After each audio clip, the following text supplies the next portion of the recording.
Ang Expanded Centenarians Act RA 11982 mga senior citizen nga nag-edad og 80, 85, 90, 95 makadawat og tag 10,000 pesos matag usa.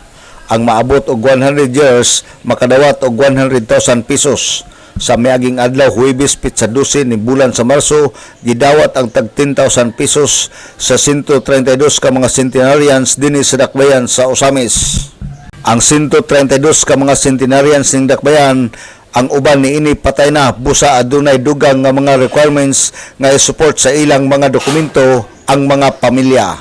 Ang Osamis City adunay 12 ka mga senior citizen ang nag-edad og 81, 86, 91, 96 nga wala pa makadawat. Sa pangutana nga makadawat ba sila, makadawat gihapon ang mga senior citizen nga nag-birthday ni anang mga higayuna sa 2024 pag-take effect sa Expanded Centenarians Act RA 11982 nga miepekto ni atong Marso 17, 2024. I-process lang ang ilang mga kinahanglan nga dokumento hangtod karong Marso 31 kay aduna sila'y madawat. Ang 2024 na to nga grantees na ana sila sa 12 pug kabuok.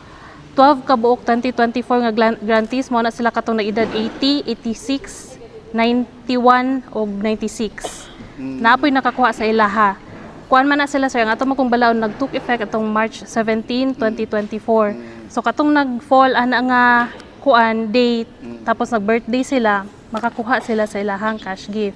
Pero sa karon gipanawagan lang namo ang tanan nga applicant sa 2024 nga March 31, 2026 lang kutob ang amo ang pagdawat kay maglapse naman siya 1 year.